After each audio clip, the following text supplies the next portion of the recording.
പ്രിയപ്പെട്ട വിവരിച്ച പ്രിയപ്പെട്ട വചന പ്രഘോഷകരായ സഹോദരങ്ങളെ, മാതാപിതാക്കളെ, മത്സരമുള്ള കുഞ്ഞുമക്കളെ, നമ്മുടെ സത്യവിശ്വാസത്തിൻ്റെ മേഖലകളെ ഒന്നുകൂടെ പരിശോധിക്കുന്നതിന്, കേൾക്കുന്നതിന്, വിചിന്തനം നടത്തുന്നതിനൊക്കെ ഒന്നിച്ച് കൂടിയിരിക്കുന്ന അവസരമാണല്ലോ. ഈ അവസരം കത്തോലിക്ക സഭയുടെ വിശ്വാസത്തിൻ്റെ മുഖ്യ ഘടകങ്ങളെക്കുറിച്ച് പുനഃപരിശോധന നടത്തി നമ്മളത് നല്ലതുപോലെ ഹൃദയത്തിൽ സൂക്ഷിക്കുന്നുണ്ടോ, എടുക്കുന്നുണ്ടോ എന്ന് നമ്മൾ വിലയിരുത്തുന്ന അവസരം കൂടിയാണ്. അതുകൊണ്ടാണ് ഈശോയെക്കുറിച്ച്, ത്രിത്വത്തെക്കുറിച്ച്, സഭയെക്കുറിച്ച്, പരിശുദ്ധാത്മാവിനെക്കുറിച്ച്, ഉദാശകളെക്കുറിച്ച്, വിശ്വാസ പ്രമാണം തുടങ്ങിയ കാര്യങ്ങളെല്ലാം നമ്മളൊന്നുകൂടെ നമ്മുടെ പരിഗണനയിലേക്ക് കൊണ്ടുവരുന്നത്. നിങ്ങളോട് ഞാൻ ഒരു തിരുവചനം മാത്രം പറഞ്ഞ് അവസാനിപ്പിക്കുകയാണ്. നടപടി പുസ്തകം 9:16 എൻ്റെ നാമത്തെ പ്രതി അവൻ എത്രമാത്രം സഹിക്കേണ്ടി വരും എന്ന് അവനെ ഞാൻ കാണിച്ചു കൊടുക്കും. ഈശോയുടെ തിരുവചനമാണ്. പൗലോസിനെക്കുറിച്ച്, ശൗലിനെക്കുറിച്ച് പറഞ്ഞതാണ്. എൻ്റെ നാമത്തെ പ്രതി അവൻ എത്രമാത്രം സഹിക്കേണ്ടി വരുമെന്ന് അവനെ ഞാൻ കാണിച്ചു കൊടുക്കും. കർത്താവ് എന്തുകൊണ്ടാണ് അങ്ങനെ പറഞ്ഞത് എന്ന് നമുക്ക് ചിലപ്പോഴെങ്കിലും മനസ്സിൽ വിഷമം തോന്നാം. ശൗല് കുതിരപ്പുറത്തു നിന്ന് വീണ് അന്ധനായി, ഒന്നും അറിയാൻ പാടില്ലാത്ത ഒരു കൊച്ചു കുഞ്ഞിനെ പോലെ ബലഹീനനായിപ്പോയി.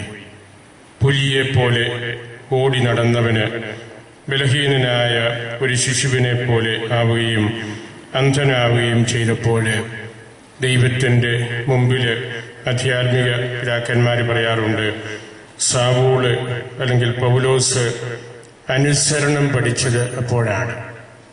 വലിയ മിടുക്കനായിട്ട് നടന്ന് ക്രിസ്ത്യാനികളെ പീഡിപ്പിച്ച് നിയമപാണ്ഡിത്യമെല്ലാം പറഞ്ഞു കേൾപ്പിച്ച്, പക്ഷേ ബലഹീനതയിൽ അദ്ദേഹം അനുസരണം പഠിച്ചു.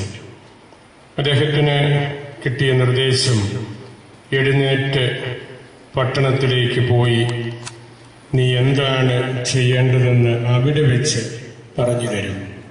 അനനിയാസിന്റെ അടുത്ത് ചെന്നു. അനനിയാസ് ശൗലിന്റെ ശിരസിൽ കൈവച്ച് പ്രാർത്ഥിച്ച് ദൈവത്തിന്റെ കൃപ കൊടുത്തപ്പോഴാണ് അദ്ദേഹത്തിന് സംസാരശേഷിയും കാഴ്ചയുമെല്ലാം തിരിച്ചു കിട്ടുന്നത് നമുക്കറിയാമല്ലോ. ഞാൻ പറയാൻ ഉദ്ദേശിച്ച കാര്യം, മിശിഹായിൽ നിന്നുള്ള ഒരു ക്രമം, ഓർഡർ സ്വീകരിച്ചപ്പോൾ പൗലോസിന്റെ ജീവിതത്തിന് അടിസ്ഥാനപരമായ മാറ്റം വന്നു. ഓർഡർ അല്ലെങ്കിൽ ക്രമം എന്നത് നമുക്കെല്ലാവർക്കും ജീവിതത്തിന് ആവശ്യമാണ്. ഒരു വ്യക്തിക്ക് ഒരു മെത്രാൻ പട്ടം കൊടുക്കുന്നതിന് ഓർഡിനേഷൻ എന്നാണല്ലോ പറയുന്നത്. Giving order to one's life എന്നാണ് അതിൻ്റെ അർത്ഥം. ആ വ്യക്തിയുടെ ജീവിതത്തിന് ഒരു ക്രമം കൊടുക്കുകയാണ്, ഒരു ചിട്ടക്രമം കൊടുക്കുകയാണ്. പൗലോസിന് കിട്ടിയ ഓർഡിനേഷൻ തന്നെയായിരുന്നു അനനിയാസ് അദ്ദേഹത്തിൻ്റെ ശിരസിൽ കൈവച്ച് പ്രാർത്ഥിച്ച് ദൈവകൃപ യാചിച്ചപ്പോൾ. ആ ക്രമം അദ്ദേഹത്തിന് കിട്ടിയത് വലിയ പീഡനങ്ങൾ, വേദനകൾ എല്ലാം സഹിച്ചപ്പോഴാണ്. കുതിരപ്പുറത്ത് നിന്ന് വീണു, കാഴ്ച പോയി, ജനങ്ങളുടെ അടുത്തുള്ള സ്വാധീനം പോയി.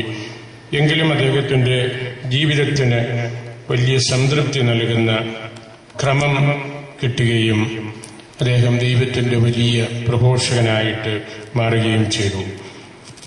അപ്പോൾ നമ്മളുടെ ജീവിതത്തിൽ ക്രമങ്ങൾ, ചിട്ടക്രമങ്ങൾ, ഡിസിപ്ലിൻ, അച്ചടക്കം ഒക്കെ ഉണ്ടാക്കുന്നതിൽ ഇതുപോലുള്ള പീഡനങ്ങൾക്ക്, സഹനങ്ങൾക്ക് വലിയ പ്രസക്തിയുണ്ട്. എന്റെ നാമത്തെ പ്രതി അവൻ എത്രമാത്രം സഹിക്കേണ്ടി വരുമെന്ന് ഞാൻ അവന് കാണിച്ചു കൊടുക്കും എന്ന് ഈശോ പറഞ്ഞത് എത്ര അക്ഷരാർത്ഥത്തിൽ നിറവേറിയെന്ന് നോക്കുക. പിന്നീട് പൗലോസ് തന്നെ പറഞ്ഞല്ലോ, ഈശോയുടെ സഹനത്തിൽ പങ്കുപറ്റുന്നതിലാണ് എന്റെ സംതൃപ്തി. നമ്മുടെ കർത്താവിന്റെ കുരിശിലല്ലാതെ മറ്റൊന്നിലും എനിക്ക് അഭിമാനിക്കാനില്ല. അദ്ദേഹം ആ സഹനത്തിന്റെ പ്രാധാന്യം എടുത്തു കാണിക്കുകയാണ്. അതുപോലെ തന്നെ ക്രിസ്തുവിനോട് കൂടെ ഞാനും ക്രൂശിക്കപ്പെട്ടിരിക്കുകയാണ്. പൗലോസിന്റെ ലേഖനങ്ങളൊക്കെ നമ്മൾ വായിക്കുമ്പോൾ നമുക്ക് തോന്നുന്ന കാര്യം, പൗലോസിനെ കൂടുതലായിട്ട് സ്വാധീനിച്ചത് ഈശോയുടെ സഹനമാണ്, കുരിശാണ്. ആ കുരിശിനോടുള്ള വലിയ ഒരു ആകർഷണം, അതിൽ അദ്ദേഹം കാന്തം ഇരുമ്പ് ബന്ധം പോലെ ബന്ധിപ്പിക്കപ്പെടുകയായിരുന്നു. പിന്നീട് ഉത്ഥാനത്തെക്കുറിച്ചെല്ലാം പൗലോസ് പറയുമ്പോഴും ഈ സഹനത്തിന്റെ ആ ഒരു വലിയ പ്രത്യേകത മറ്റാരിലും നമ്മൾ കാണാത്തതുപോലെ പൗലോസിലുണ്ട് എന്ന് നമ്മൾ തിരിച്ചറിയുകയാണ്. ലോകത്തിന്റെ ചപ്പും ചവറുമായി ഞാൻ പോയാലും കർത്താവിന്റെ കൂട്ടത്തിൽ നിന്ന് ഞാൻ മാറുകയില്ല എന്ന് അദ്ദേഹം പറഞ്ഞല്ലോ. അത് ആ സഹനത്തോടുള്ള അടുപ്പമാണ്. കർത്താവ് പറഞ്ഞ എന്റെ നാമത്തെ പ്രതി അവൻ എത്ര സഹിക്കേണ്ടി വരുമെന്ന് ഞാൻ കാണിച്ചു കൊടുക്കും എന്ന് പറഞ്ഞത് ഒന്നുകൂടെ വ്യക്തമായിട്ട് നമുക്ക് തന്നെ മനസ്സിലാക്കി തരുമായിരുന്നല്ലോ. അതുകൊണ്ട് നമ്മൾ വിശ്വാസത്തെക്കുറിച്ച് ചിന്തിക്കുമ്പോൾ, പറയുമ്പോൾ നമ്മളുടെ മുറിവുകൾ, പ്രയാസങ്ങൾ, സങ്കടങ്ങൾ എല്ലാം ദൈവത്തിലുള്ള വിശ്വാസത്തിൽ ആഴപ്പെടാനുള്ള അവസരമായിട്ട് നമുക്ക് എടുക്കാം. അൽഫോൻസാമയും വാഴ്ത്തപ്പെട്ട കുഞ്ഞച്ചനും കതിരിക്കാട്ടിൽ മത്തായിച്ചനുമെല്ലാം ഒരുപാട് സഹിച്ചവരാണ്. അവരുടെ ആ സഹനമാണ്, ആ മുറിവുകളാണ് ഇന്ന് നമ്മോട് സംസാരിക്കുന്നത് എന്ന് നമുക്കറിയാമല്ലോ. അൽഫോൻസാമയുടെ സഹനങ്ങളിലൂടെ നമ്മൾ നോക്കുമ്പോൾ സ്വർഗമാണ് നമ്മൾ കാണുന്നതെന്ന് പരിശുദ്ധ ബെനഡിക്ട് പിതാവ് പറഞ്ഞതിന്റെ അർത്ഥവും അതാണ്. സഹനം ഈശോയുമായിട്ട് ബന്ധപ്പെടാനുള്ള മെഗാ ഫോണാണ്, വലിയ ഫോണാണ്. ദൈവത്തോട് ബന്ധപ്പെടാനുള്ള ഫോണ് ഈ സഹനമാണ്. നമുക്ക് സന്തോഷമുണ്ടാകുന്നതിനേക്കാൾ ഒരുപക്ഷെ ഈശോയുടെ കൂടെ ആയിരിക്കാൻ നമ്മെ സഹായിക്കുന്നതും അതുതന്നെയാണ്. ജോബ് പറഞ്ഞല്ലോ, പഴയ നിയമത്തിലെ ജോബ്, എനിക്കൊത്തിരി സന്തോഷങ്ങൾ ഉണ്ടായിരുന്നപ്പോൾ ഞാൻ ദൈവത്തെക്കുറിച്ച് കേട്ടിട്ടേ ഉണ്ടായിരുന്നുള്ളൂ. പക്ഷെ എനിക്ക് ഒരുപാട് സങ്കടങ്ങൾ ഒന്നിനു പുറകെ ഒന്നായിട്ട് നീ തന്നപ്പോൾ നിന്നെ ഞാൻ മുഖാഭിമുഖം കാണുകയായിരുന്നു. പൗലോസിന്റെ അടിസ്ഥാനപരമായ ചിന്തയും അതാണ്. പൗലോസ് തരുന്ന ആത്മീയ ചിന്ത നമുക്ക് മനസ്സിൽ സൂക്ഷിക്കാം. കർത്താവ് നമ്മയെല്ലാം അനുഗ്രഹിക്കട്ടെ. നിങ്ങൾക്ക് ഈ സന്ധ്യയിലെ ചിന്തകളും വിചിന്തനങ്ങളുമെല്ലാം നമ്മുടെ വിശ്വാസത്തിന്റെ ആഴങ്ങൾ കണ്ടെത്താനായിട്ട് പ്രത്യേകം സഹായിക്കട്ടെ എന്ന് ഞാൻ പ്രാർത്ഥിക്കുന്നു. ബഹുമാനപ്പെട്ട വികാരിസിനെയും നിങ്ങളെല്ലാവരെയും ദൈവത്തിന് സമർപ്പിച്ച് പ്രാർത്ഥിച്ച്